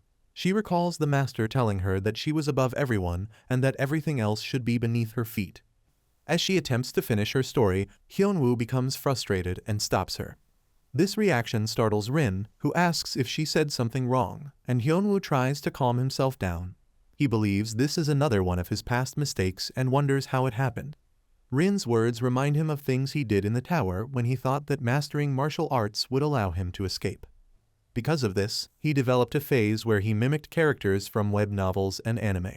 Hearing Rin's remarks, he realizes that someone out there is spreading his embarrassing past along with tattoos. At that moment, he remembers a specific person who might be responsible for this. HyeonWoo asks Rin to deliver a message to her leader when she returns to her guild. The message is to never pursue him, and he makes it clear that he is serious. After this conversation, HyeonWoo sends Rin back to China. A few days later, another program featuring HyeonWoo airs, and HyeonWoo appears as a special guest. Seoyeon Lee is surprised to see him on the show and wonders what he is doing there. Sihyun explains that the protagonist needed to make an announcement, and whatever he does now is also in his best interest. HyeonWoo tells the host that he is only there because he needs to promote something.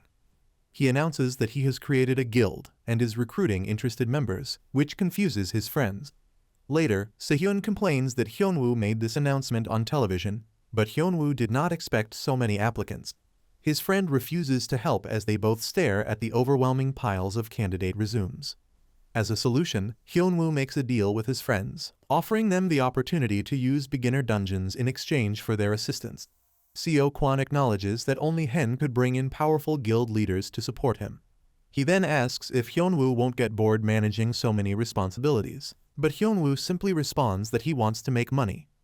HyeonWoo explains that he earned a fortune from dungeon passes, and now that he owns one, he can profit even more.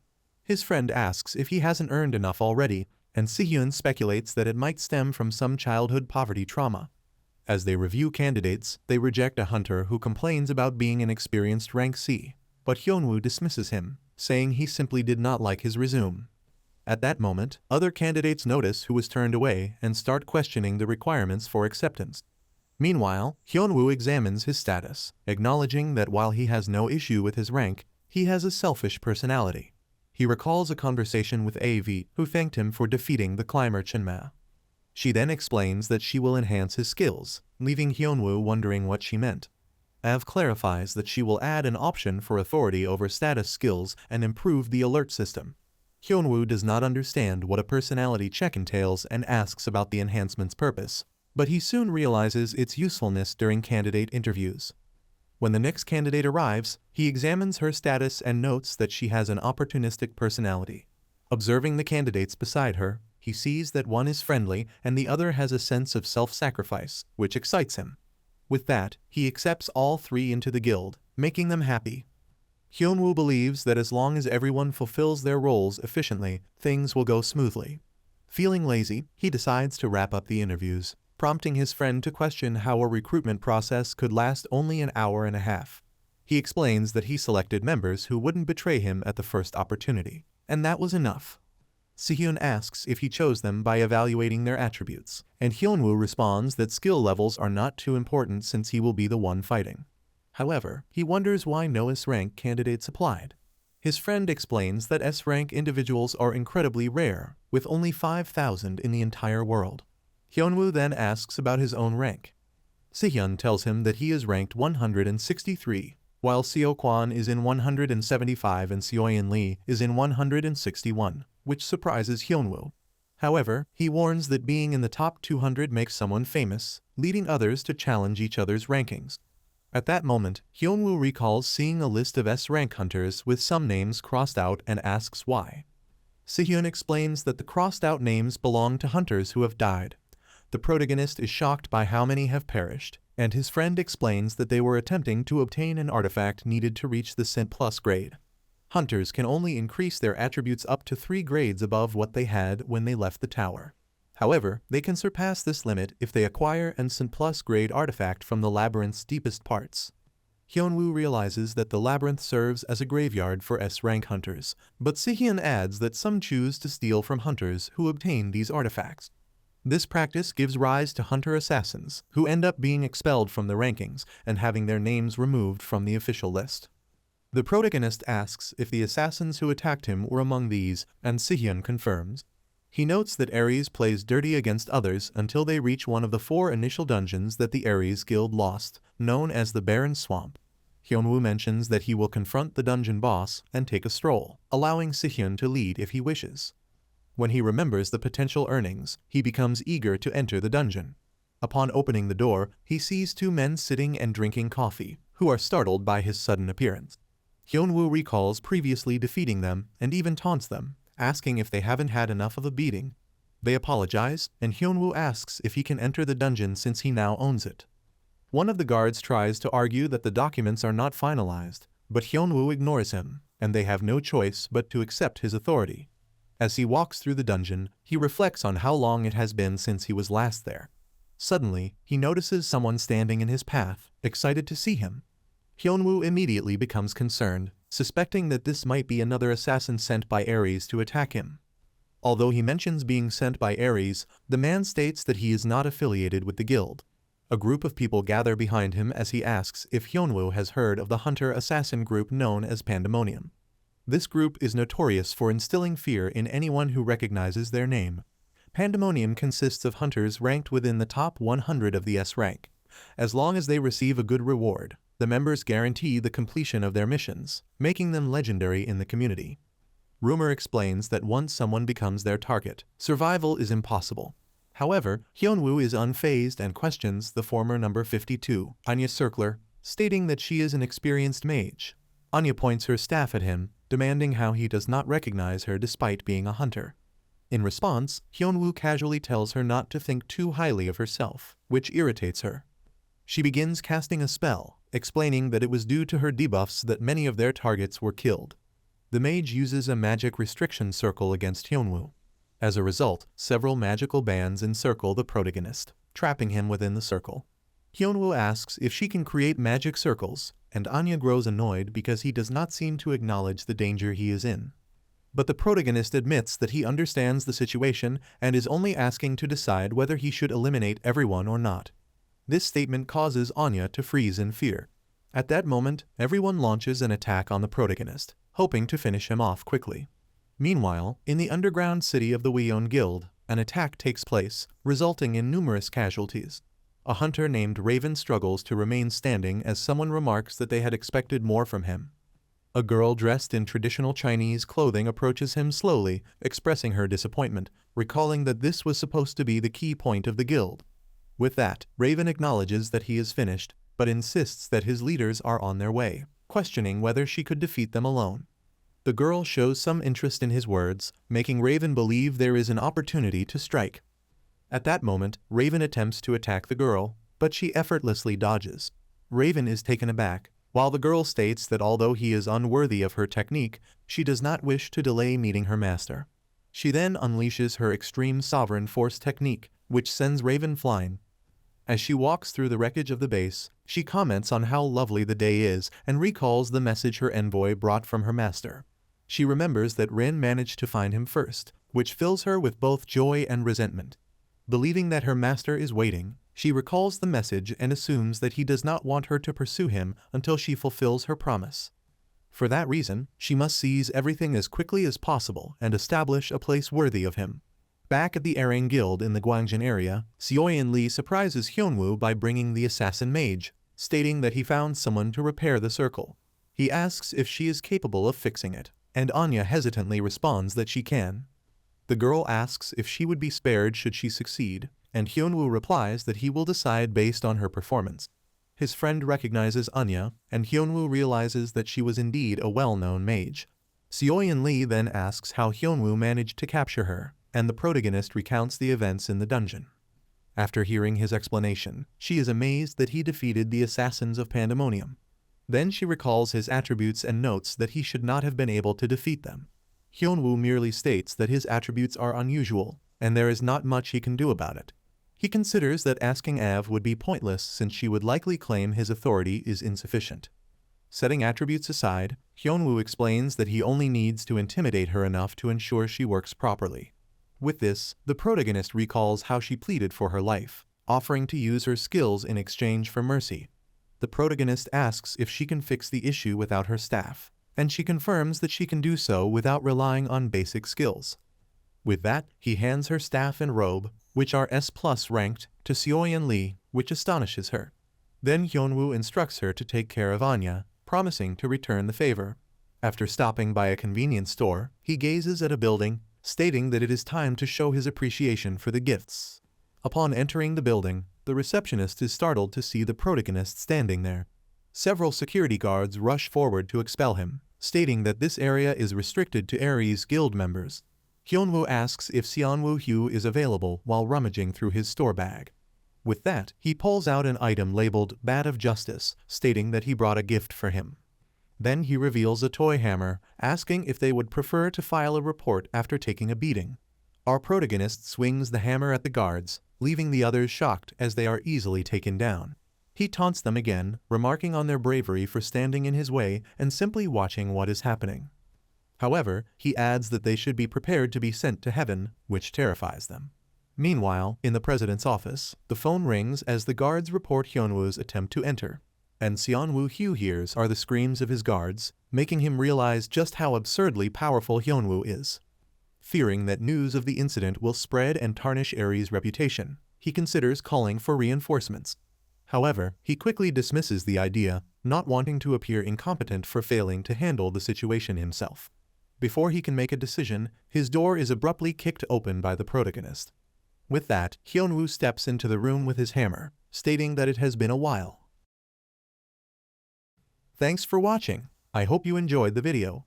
And don't forget to subscribe for more videos like this. See you in the next one.